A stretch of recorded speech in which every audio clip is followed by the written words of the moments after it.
Good morning student. 9.4 exercise के हम 15 question कर चुके हैं। इन क्वेश्चंस में हमने जब डिफरेंशियल इक्वेशन गिवन है उस डिफरेंशियल इक्वेशन से जनरल सॉल्यूशन और पर्टिकुलर सॉल्यूशन को फाइंड आउट करना सीखा है। क्वेश्चन नंबर 10 तक जनरल सॉल्यूशन फाइंड आउट करना सीखा। उसके बाद क्वेश्चन नंबर 11 टू 14 तक हमने पर्टिकुलर सॉल्यूशन को फाइंड आउट करना सीखा है। जनरल सॉल्यूशन ही फाइंड आउट करेंगे पहले, उसके बाद कंडीशन गिवन है उस कंडीशन को अप्लाई करके हम क्या करते हैं, पर्टिकुलर सॉल्यूशन को फाइंड आउट करते हैं। Now question number 16, for the differential equation x y d y upon d x is equal to x plus two and y plus into Y plus two, find the solution curve through passing through the point 1 minus 1. So this is the value of the x and y, जहाँ पर हमने उसका particular solution को find out करना है। तो पहले हम इक्वेशन को सॉल्व करेंगे, उसके बाद इस कंडीशन को अप्लाई करेंगे। तो गिवन इक्वेशन क्या है, that is x y d y upon d x, right, लिखते हैं इसको, x y d y upon d x is equal to x plus two into Y plus two. ना जब हमने इसको सॉल्व करना है तो हम क्या करते हैं, सेपरेटिंग द वेरिएबल करते हैं। एक्स वेरिएबल को एक तरफ ले जाएंगे, वाई वेरिएबल को एक तरफ। तो यहाँ पर डी वाई के साथ ही रहेगा, और इस तरफ से इक्वेशन के जो राइट हैंड साइड है वहाँ से वाई प्लस टू ये नीचे आ जाएगा, इजक्वल टू डी एक्स उस तरफ चल जाएगा, एक्स प्लस टू ऑलरेडी वहाँ पर है, और ये एक्स इसके नीचे चला जाएगा, दैट इज डी एक्स। हमने सेपरेटिंग द वेरिएबल कर दिया है। अब हम क्या करेंगे, इसको इंटीग्रेट करना है। इंटीग्रेट करने के लिए पहले इसको सिंप्लीफाई करते हैं। तो सिंप्लीफाई करने के लिए यहाँ y upon y plus two है, तो एक्चुअल में हम क्या करते हैं इसको, ताकि इजी हो, यहाँ प्लस टू को ऐड करते थे, प्लस टू को ऐड भी करेंगे और सब्ट्रैक्ट भी करेंगे, so that y plus to क्या हो जाए, कैंसिल हो जाए। तो y प्लस टू ऐड भी किया और सब्ट्रैक्ट भी कर दिया, and y plus two d y is equal to, यहाँ पर डिवाइड कर देते हैं, x से x को डिवाइड करेंगे 1, प्लस टू को डिवाइड करेंगे x से, that is 2 upon x into D x, इस तरह से ले लेते हैं। नाउ अब क्या करते हैं, y प्लस टू से y प्लस टू को डिवाइड करते हैं। सो y प्लस टू से y प्लस टू को डिवाइड करेंगे, you will gate 1, minus y plus to से 2 को डिवाइड करेंगे, 2 अपॉन वाई प्लस टू। अब आप जब इंटीग्रेट करेंगे तो it will become easy to integrate. Now separating variable हो गया, इसको सिंप्लीफाई कर दिया। Now integrating both side, integrating both sides, जैसे इंटीग्रेट करते हैं, so you will get d y minus integration two d y upon y plus two is equal to integration d x 1 multiply d x plus integration two d x upon x.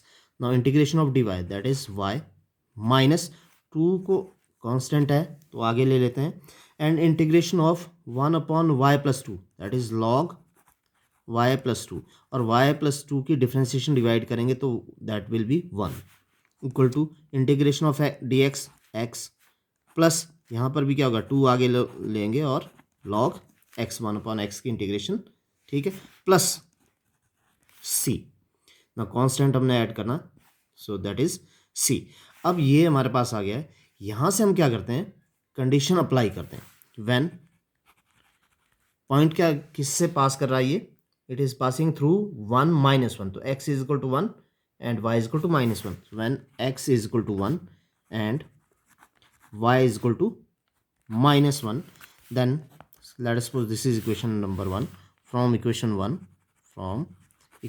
1 y की value that is minus 1 minus 2 log minus 1 plus 2 is equal to x 1 plus 2 log 1 plus c.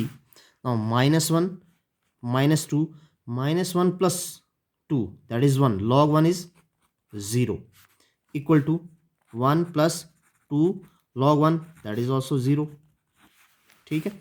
Now it will become 0, so minus 1 is equal to 1, this is 2 multiply 0, that is 0 plus c, and 1 को उस तरफ ले जाएंगे, c is equal to minus 2 from equation 1।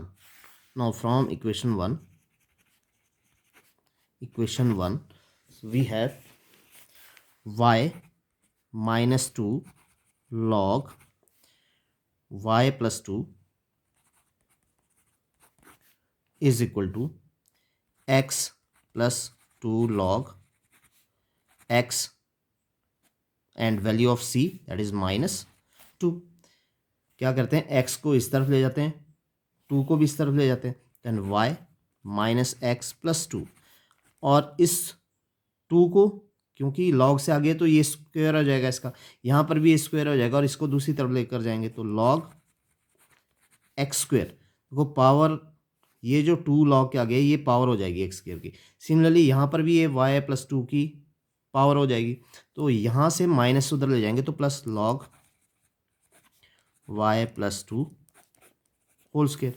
Now y minus x plus 2 is equal to, दोनों log add हो रहे हैं तो लॉगरिथमिक फार्मूला क्या कहता है कि जब ये दोनों लॉग इंडिविजुअल ऐड हो रहे हैं तो ये आपस में क्या होता है, हो जाते हैं मल्टीप्लाई। तो इंडिविजुअल लॉग लेकर log X square into Y plus 2 square whole square.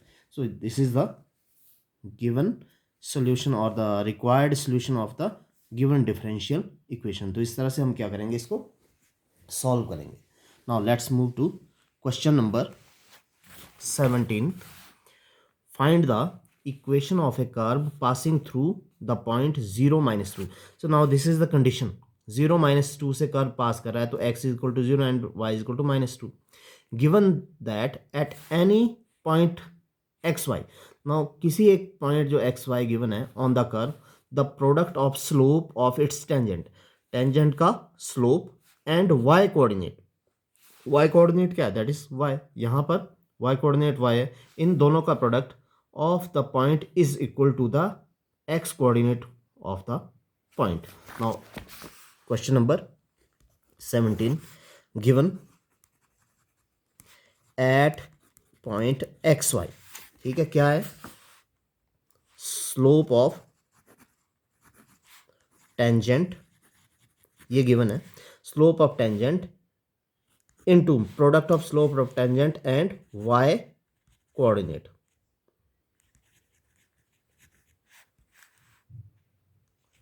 Coordinate is equal to x coordinate, ठीक, जो एक्स कोऑर्डिनेट यहाँ एक्स है, वाई कोऑर्डिनेट वाई है, और स्लोप ऑफ टेंजेंट क्या होता है, slope of tangent is given by d y upon d x. ये आप पढ़ चुके हैं कि slope of tangent is nothing but d y upon d x into coordinate that is y is equal to coordinate x क्या है, यहाँ पर x है। सो this is required differential equation. Now जो हमने इस रिलेशन से डिफरेंशियल इक्वेशन को ऑब्टेन किया है।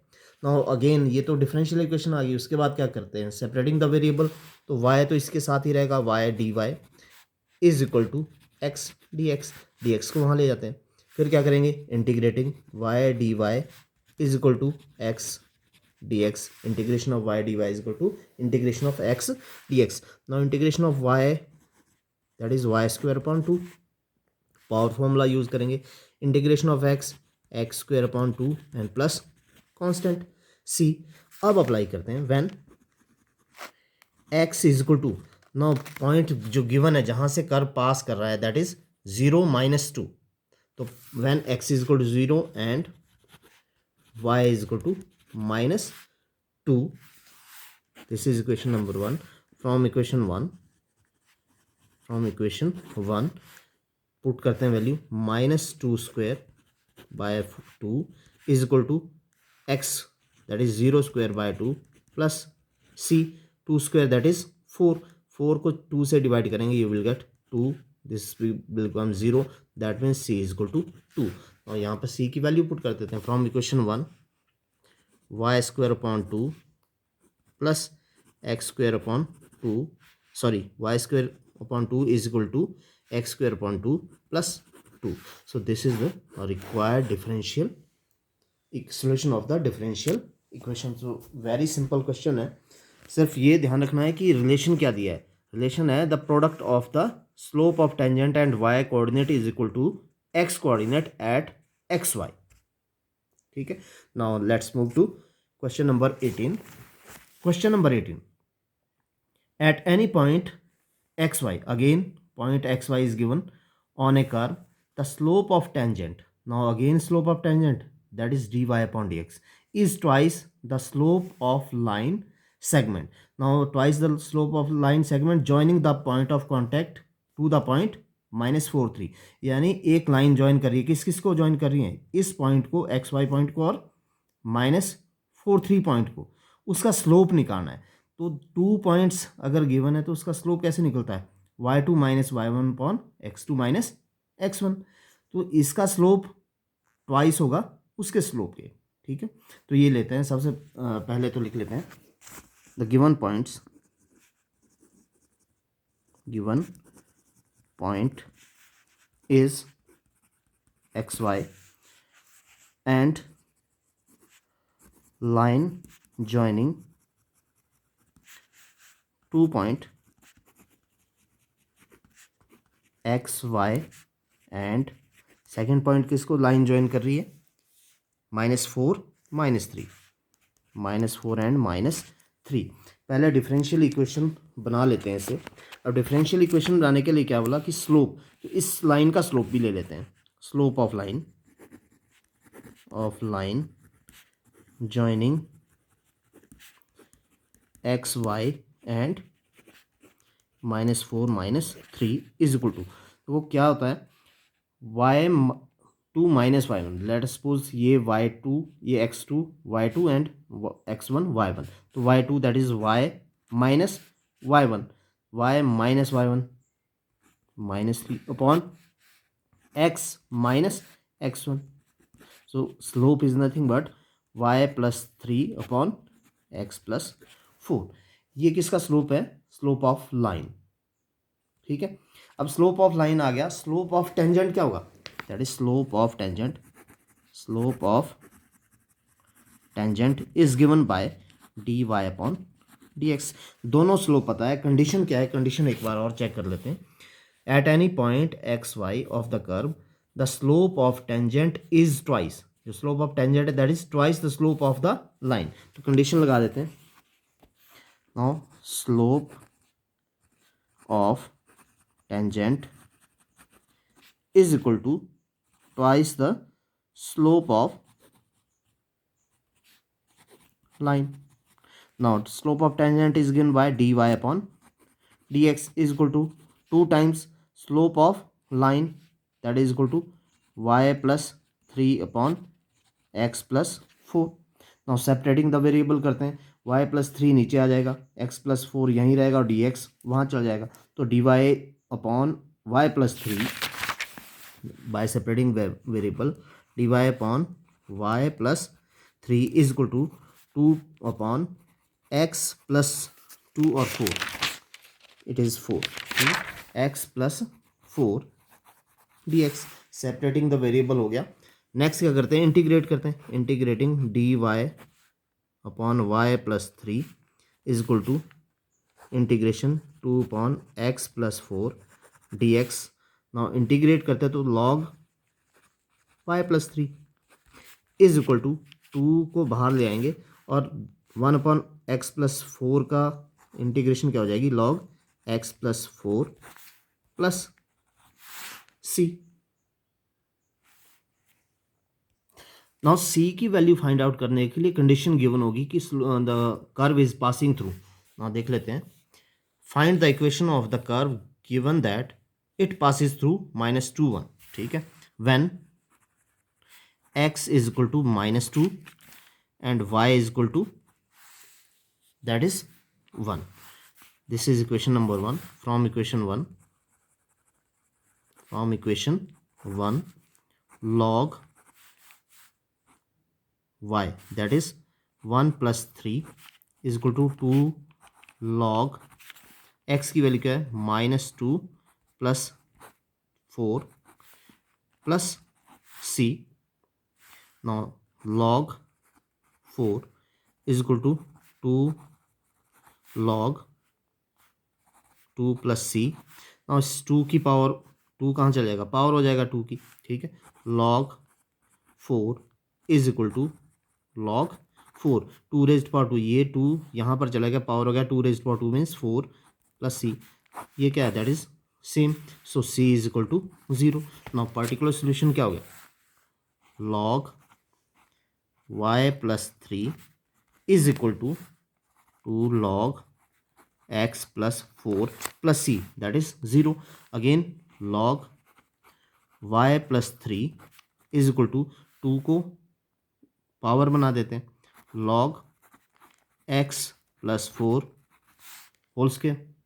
Now log and log that will cancel out and we will get y plus 3 is equal to x plus 4 square.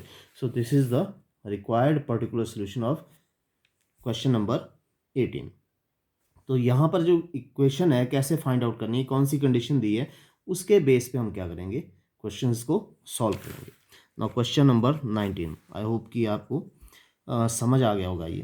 Now question number 19, the volume of A spherical balloon being inflated changes at a constant rate if initially its radius is 3 unit and after 3 second it is 6 unit.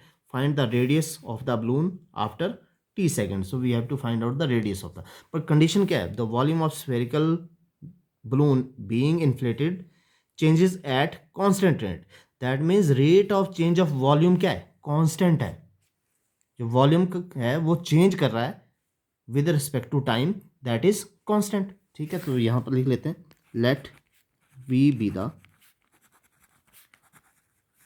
Volume of sphere and r be the radius of the sphere, because ये spherical shape में है तो volume that is जो volume होगा, नाउ volume is given by v is equal to 4/3 pi r cube, this is nothing but the volume of a sphere. ठीक है, now condition क्या गिवन है, the rate of change of volume that is dv upon dt is equal to constant, और constant को क्या ले लेते हैं, k मीन्स क्या है, ये कांस्टेंट वैल्यू है। ठीक है, क्वेश्चन के स्टार्टिंग में ही ये गिवन है, the volume of spherical balloon being inflated change at constant rate, that means constant rate, time के साथ जब हम इसको डिफ्रेंशिएट करेंगे, rate of change of volume dv upon dt is that is nothing but rate of change of volume is always constant. Now dv upon dt, the value of dv ले लेते हैं, that is 4/3 pi r cube is equal to k. ना इसको differentiate करना पड़ेगा with respect to time, 4/3 पाई ये constant है, are cube को डिफ्रेंशिएट करते हैं 3 आगे आ जाएगा एंड आर स्क्वेयर, बट क्योंकि विद रिस्पेक्ट टू टाइम करें so we will get d r upon d t is equal to k. ठीक है, विद रिस्पेक्ट टू टाइम हमने इसको क्या कर दिया, डिफ्रेंशिएट कर दिया। सो 3 से 3 कैंसिल हो गया, 4πr square, 4πr square d r upon d t is equal to k. Now separating the variable करते हैं अब। ठीक है, वेरिएबल को सेपरेट कर लेते हैं, 4πr square d r is equal to k d t. पहले हमने क्या किया, वॉल्यूम v है and volume v is given in terms of radius that is 4/3 pi r cube, and condition क्या है, rate of change of volume constant है, तो dv upon dt is equal to k, v की value को substitute किया and with respect to time हम इसको differentiate कर दिया, पावर फॉर्मूला लगाकर। डिफ्रेंशिएशन में क्या पावर आगे आ जाती है, एक कम हो जाता है। ठीक है, d r upon d t, because with respect to r नहीं कर रहे हैं, विद रिस्पेक्ट टू टी कर रहे हैं। उसके बाद सेपरेटिंग द वेरिएबल कर दिया, 4πr square d r is equal to k d t. Now integrate करते हैं, अब integrating 4πr square d r is equal to integration of k d t. जब इंटीग्रेट करेंगे 4π कांस्टेंट है, r square that is r cube upon 3, integrate करने पे क्या किया, पावर फॉर्मूला लगा दिया, 1 + 1 upon 2 + 1 is equal to k t plus ये constant c. This is equation number 1। अब कंडीशन को अप्लाई करना है। देखो कंडीशन के लिए अप्लाई क्या करें, initially its radius is 3 unit and after time 3 second it is 6 unit. Initially means when time t is equal to 0, r is equal to 3. Initial में रेडियस क्या 3 यूनिट है, तो व्हेन टाइम इनिशियल में time क्या होगा 0, radius क्या हो जाएगा 3। अप्लाई करते हैं यहाँ पर फ्रॉम इक्वेशन 1 4 पाई आर की value 3³ is equal to k 0 plus c, so it will become 0 और यहाँ से क्या हो जाएगा 3 रेज्ड पावर 2 रह जाएगा। क्यों? क्योंकि एक पावर भी या 27 को 3 से डिवाइड करेंगे तो 9 4 जार 36 pi is equal to c, so you will get the value of c that is 36 pi. एक वैल्यू तो आ गई। नाउ सेकेंड कंडीशन क्या है कि व्हेन इनिशियल क्या है, when time t is equal to 0 radius is 3, but when time is 3 second the radius is 6 unit. So when t is equal to 3 then r is equal to 6. now from equation 1 ये भी यहाँ पर क्या apply कर लेते हैं, from equation 1 4 pi and r raised power यानी 6 raised power 3/3 is equal to kt, k multiply 3, t की वैल्यू 3 प्लस c की वैल्यू बाद में सब्स्टिट्यूट कर लेंगे यहाँ से। सो 3 से इसको करते हैं 4 पाई दैट इज 6 3 जार 6 मल्टीप्लाई 6 मल्टीप्लाई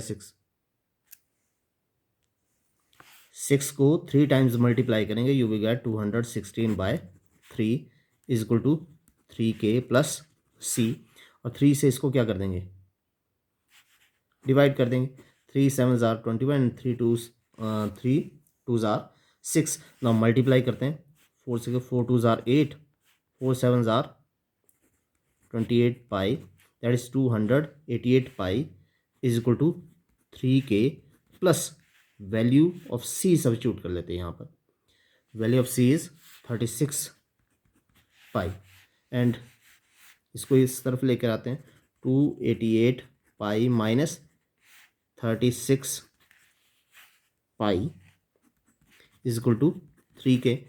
36 पाई माइनस कर लेते हैं 8 minus 6 that is 2, 8 minus 3 5 pi is equal to 3k and k is equal to, मैं k को इस तरफ ले आता हूँ 3 से डिवाइड कर लेते हैं 252 पाई डिवाइडेड बाय 3, और 3 से इसको डिवाइड करते हैं 3 1 जार 3 3 8 जार 24 एंड 3 4 जार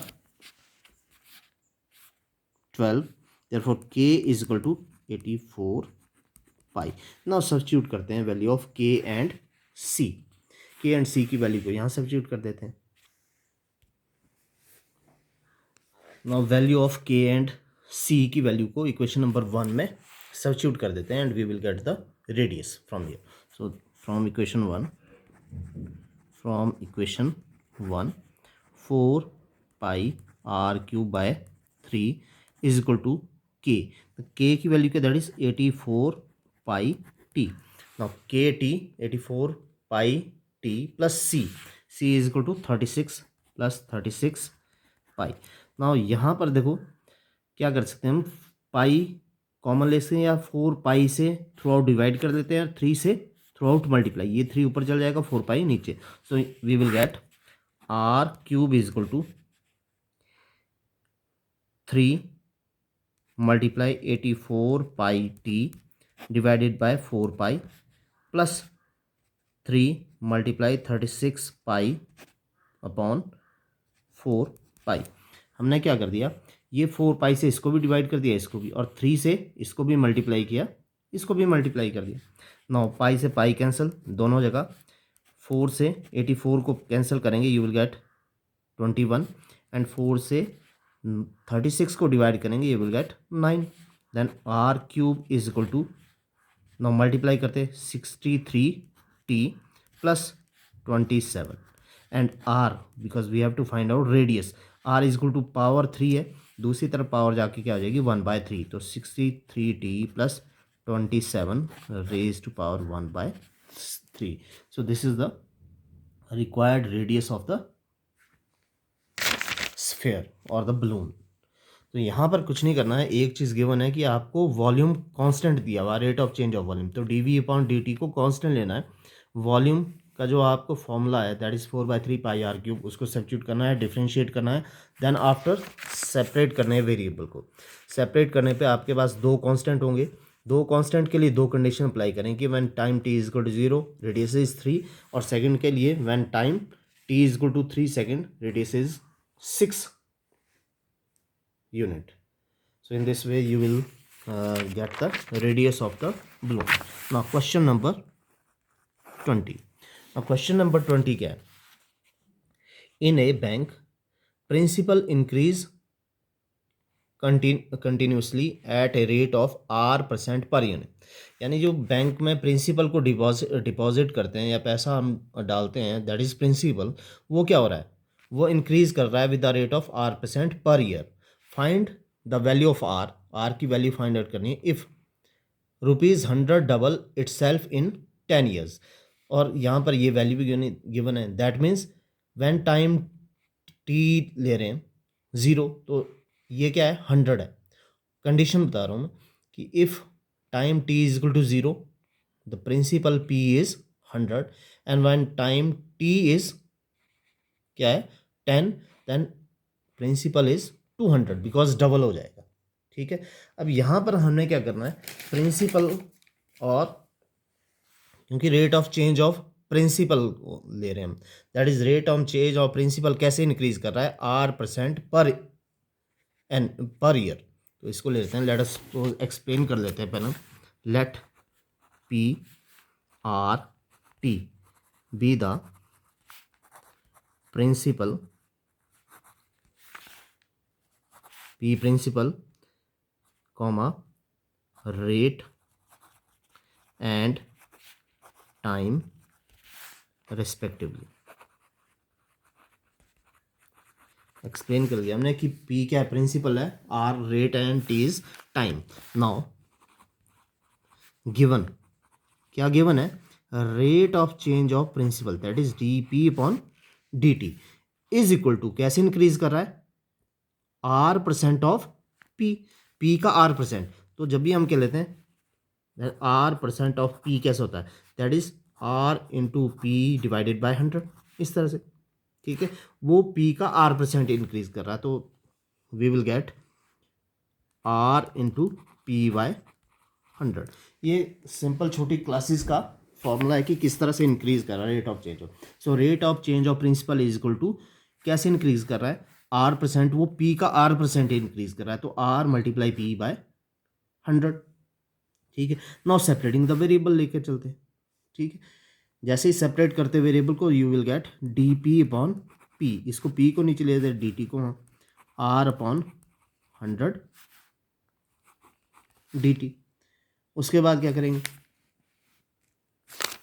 इंटीग्रेट करते हैं सेपरेटिंग वेरिएबल के बाद, dp/p is equal to integration R/100 dt. Now integration of 1/p that is log p is equal to R/100, ये कांस्टेंट है.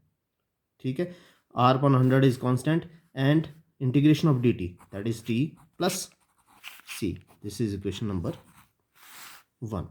ठीक है, अगर इसको इक्वेशन नंबर 1 नहीं लेना है तो log यहाँ से चेंज कर दो, p is equal to logarithmic function equal to sign से दूसरी तरफ जाता है तो एक्सपोनेंशियल फंक्शन में चेंज हो जाता है, that means e raised power R/100 t plus c. So this is equation number 1. इसको ले लेते हैं. ठीक है, so that we can easily solve the equation. अब ये कंडीशन, अब यहाँ पर हम क्या करते हैं, कंडीशन को अप्लाई करते हैं. कंडीशन अप्लाई करने के लिए कंडीशन क्या गिवन है कि जो p है that will be 100 at time t is equal to 0, given when t is equal to 0 p is equal to 100 rupees. ठीक है, और ये क्या हो जाएगा आफ्टर 10 ईयर डबल हो जाएगा, सेकंड कंडीशन हो जाएगी. तो सब्स्टिट्यूट करते value from equation 1, from equation 1 that is 100 is equal to E raised power T, ये क्या हो जाएगा 0 हो जाएगा, 0 plus C and 100 equal to E raised power C. This is equation number 2। C की वैल्यू आ गई है, E raised power C is equal to 100। Now second condition, when T is equal to 10 year then P is equal to, वो double हो जाएगा, तो पहले 100 था अब क्या हो जाएगा दैट इज 200। ये कंडीशन की हुई है, if rupees 100 double in 10 year, that means when time t is equal to 0 it is 100, or when time t is equal to 10 then it will become double यानी 200। now ये from equation 1, from equation 1 substitute कर देते हैं यहाँ पर value, that is 200 equal to e raised power r की r upon 100 and t क्या that is 10 plus c, 200 is equal to e raised power are upon 10 plus C, और इसी को हम कैसे लिखते हैं 200 is equal to E raised power are upon 10 into E raised power C. हमने क्या कर दिया, पावर को अलग अलग कर दिया, अगर बेस इक्वल हो तो पावर ऐड हो जाती है मल्टीप्लिकेशन में, तो हमने इनको मल्टीप्लाई कर दिया आपस में, ठीक है। Now e raised power c value from equation 2, from equation 2 200 is equal to E raised power are upon 10 into e raise power c that is equal to 100, और यहाँ से 100 नीचे चल जाएगा, इसको डिवाइड करेगा, you will get 2 e raise power are upon 10 and exponential function इधर आके क्या हो जाएगा that is log 2, logarithmic function हो जाएगा r upon 10 and log 2, the value of log 2 is given that is 0.6931, so you will get 0.6931 equal to r upon 10 and 10 भी इसको multiply कर देगा, so r is equal to, जब 10 इसको multiply करेगा decimal will shift to 6 के लिए, तो 6.931, so this is the required the value of R. Now next question number 21st question क्या, that is similar to question number 20th। In a bank principal increase continuously at a rate of 5%। ना यहाँ पर continuously कैसे increase कर रहा था with r%, यहाँ r की जगह क्या है 5%। एन अमाउंट ऑफ ₹1000, यहाँ पर अमाउंट क्या था दैट इज 100, यहाँ 1000, it is deposited with the bank, how much will it worth after 10 year. तो यहाँ पर हमने क्या करना है कि अमाउंट कितना हो जाएगा, प्रिंसिपल कितना हो जाएगा 10 ईयर में, ठीक है। तो सेम इसी तरह से अप्लाई करना है इसको कि पी आर टी, ये r t be the principal rate and time, then d p upon d t is equal to r multiply p upon 100, because यहाँ पर रेट आर की वैल्यू गिवन है, यहाँ आर ही था, यहाँ पर गिवन क्या 5, सो it will become 5 P upon 100 and 5 से 100 को आप क्या कर देंगे डिवाइड कर देंगे, you will get p upon 20। Again separating the variable integrate करेंगे, और कंडीशन बाद में क्या लगानी है, when time t is equal to 0, then time t is equal to 0 पे क्या होगा 1000, and when time t is equal to 10 that will you have to calculate, जब टाइम 10 ईयर्स हो जाएगा तो उस पर उसकी वैल्यू को कैलकुलेट करना है। तो सिमिलर क्वेश्चन है 21st is similar to 20th question. Simple ये क्या है कि जहाँ पर आर लेंगे आप, तो आर को अब क्या लेना पड़ेगा, that way you will take 5। Same इसी तरह इसको सॉल्व करेंगे, so you will do it by your own. Next we will shift to question number 22। Now question number 22, question number 22 क्या है, in a culture the bacteria count is 1 lakh, the number is increased by 10% in 2 hours, यानी 2 hours में वो increase कैसे कर जाता है 10% increase कर जाता है। In how many hours will the count reaches 2 lakhs, यानी ये क्या हो जाएगा डबल हो जाएगा, अगर अभी क्या है 1 लाख है तो कितने टाइम में वो क्या हो जाएगा डबल 2 lakhs हो जाएगा। If the rate of growth bacteria is proportional to the number present, ठीक है, नंबर प्रेजेंट। नाउ कंडीशन ये गिवन है, growth of bacteria is proportional, rate of growth that is rate of change of bacteria लेंगे हम। अब bacteria के लिए क्या लेना पड़ेगा, that we will take y as bacteria. उसका रेट ऑफ चेंज क्या है, is proportional to the number present, यानी जितने नंबर में बैक्टीरिया प्रेजेंट है उसके वो क्या है, प्रोपोर्शनल है। तो फिजिक्स वालों के लिए ये इजी है टू इंटरप्रेट करना यहाँ पर कि किस तरह से हम इसको प्रोपोर्शनल लेते हैं। तो एक्सप्लेन कर देते हैं, let y be the number of bacteria at any time t. ठीक है, किसी टाइम टी में क्या है, जो number of bacteria that is y. Now condition क्या हो रही है, गिवन कंडीशन क्या है, d y upon d t, यानी rate of change of bacteria is proportional to the number of bacteria. तो नंबर ऑफ बैक्टीरिया क्या लिया हमने, वाई, यानी d y upon d t is directly proportional to y. अब physics वालों को पता है कि ये जो प्रोपोर्शनलिटी साइन है ये कैसे रिमूव होता है, जब यहाँ पर कांस्टेंट ऑफ प्रोपोर्शनलिटी यूज करते हैं। So d y upon d t अपने आप कांस्टेंट, ये proportionality sign will change into equal to sign when we use any constant. So वो कांस्टेंट हमने के ले लिया यहाँ पर, के क्या है, के is constant of proportionality, constant of proportionality. ठीक है, ये याद रखना कि ये हमने क्यों लगाया, because to remove this proportional sign. So ये कंडीशन है, डिफरेंशियल इक्वेशन आ गई है हमारे पास। और डिफरेंशियल इक्वेशन आने के बाद क्या करते हैं, सेपरेटिंग वेरिएबल, सेपरेटिंग वेरिएबल में क्या आएगा, d y upon y, y नीचे आ जाएगा, is equal to k d t. Integrate करते हैं, d y upon y is equal to integration k d t, that is log y. One upon y की integration log y is equal to k, constant बाहर आ गया इसकी, d t plus c constant, और this is equation number 1। अब यहाँ पर हमने क्या कंडीशन लेनी है, एक्चुअल में यहाँ बैक्टीरिया क्या दिया 1 लाख और इसको 2 लाख होना है। तो यहाँ पर हम क्या लेके चलते हैं कि जो 1 लाख है that is y sum, y not या वाई वन ले लेते हैं इसको। ठीक है, late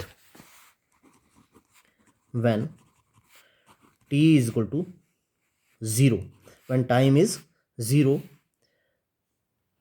Y is equal to y not, यानी बैक्टीरिया इनिशियल स्टेज पे कितना है कल्चर में, दैट इज वाई नॉट ले रहे हैं, y is equal to y not.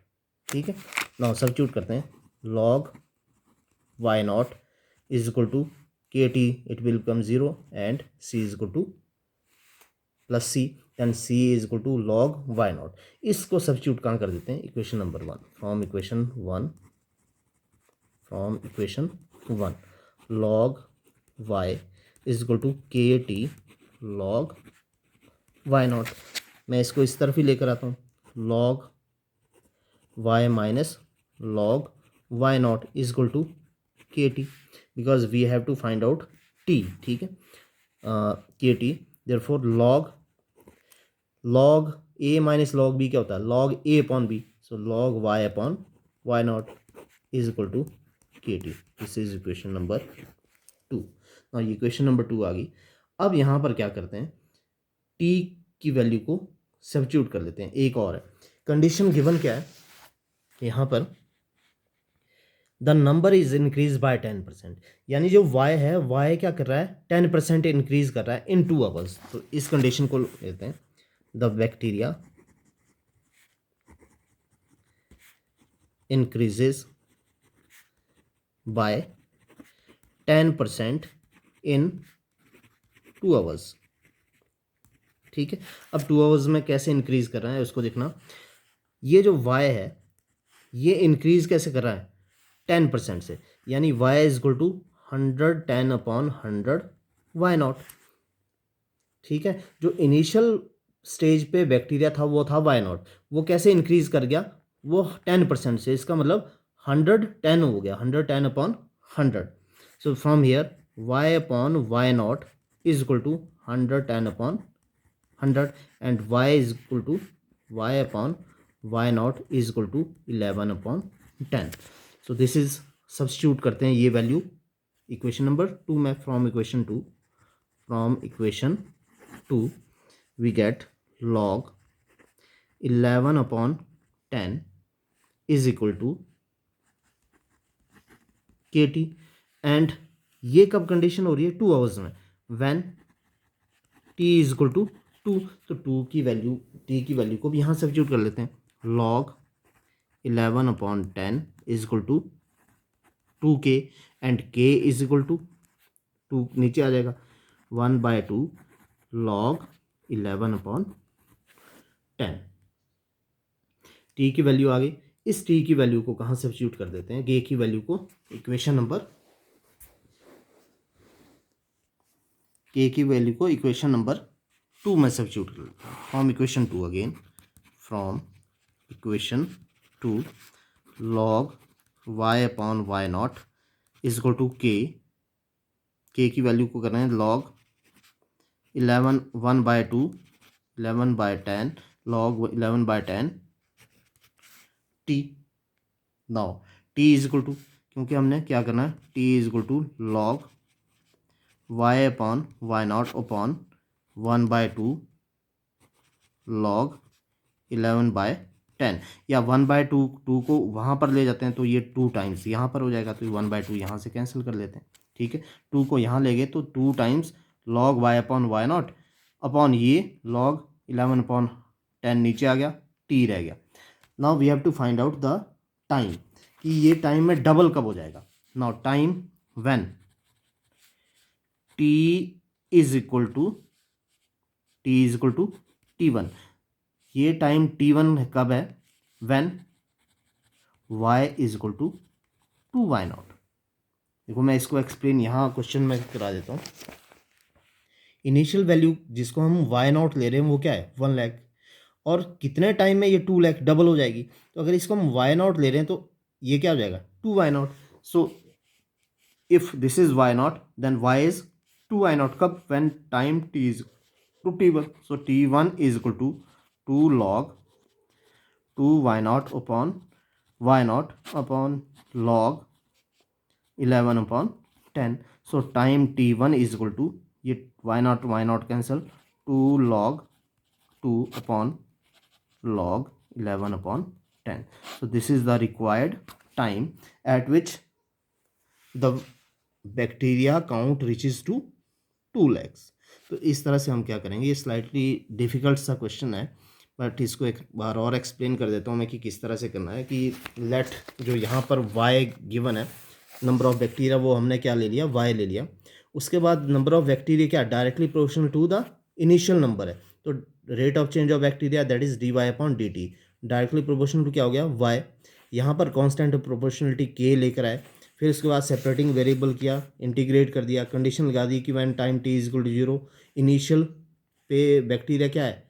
y0। Actual में वो गिवन क्या है? 1 lakhs गिवन है, तो उसको हमने y0 ले लिया। ठीक है, वैल्यू ऑफ c आ गई, सब्स्टिट्यूट कर दिया वैल्यू ऑफ c को। फिर कंडीशन क्या लगाई कि जो बैक्टीरिया वो 10% इंक्रीज कर रहा है इन 2 आवर, तो 10% इंक्रीज करने पे बैक्टीरिया क्या हो जाएगा? और पहले y जो पहले इनिशियल वैल्यू क्या थी? y0 थी, वो 2 आवर्स में कितनी हो जाएगी? 110/100 इंटू y0। टी की वैल्यू यहाँ पर इस वैल्यू को सब्स्टिट्यूट करके टी की वैल्यू को 2 आवर्स के लिए हमने सब्स्टिट्यूट किया, वैल्यू ऑफ के आ गई, वहाँ सब्स्टिट्यूट कर दिया। उसके बाद क्या किया कि इनिशियल वैल्यू अगर y0 को 1 लाख ले रहे थे, तो फाइनल वैल्यू क्या आ रही है इसकी? 2 lakhs, तो दैट इज 2 टाइम्स y0 वहाँ पर लेके, so we get the time T1। तो आई होप कि ये आपको समझ आ गए होंगे। अगर कुछ प्रॉब्लम आएगी इन क्वेश्चंस में तो हम उनको ऑनलाइन डिस्कस करेंगे कि कैसे होगा। तो इसके साथ exercise 9.4 complete. Tomorrow we will study the homogeneous differential equation, कि कौन सी इक्वेशन को होमोजेनियस डिफरेंशियल इक्वेशन बोलते हैं और उसको कैसे सॉल्व करते हैं। तो अभी जो क्वेश्चन हमने किए हैं 9.4 में, वो कौन से थे? डिफरेंशियल इक्वेशन विद कौन सी? First order and first degree वाली डिफरेंशियल इक्वेशन को सॉल्व करना सीखा हमने।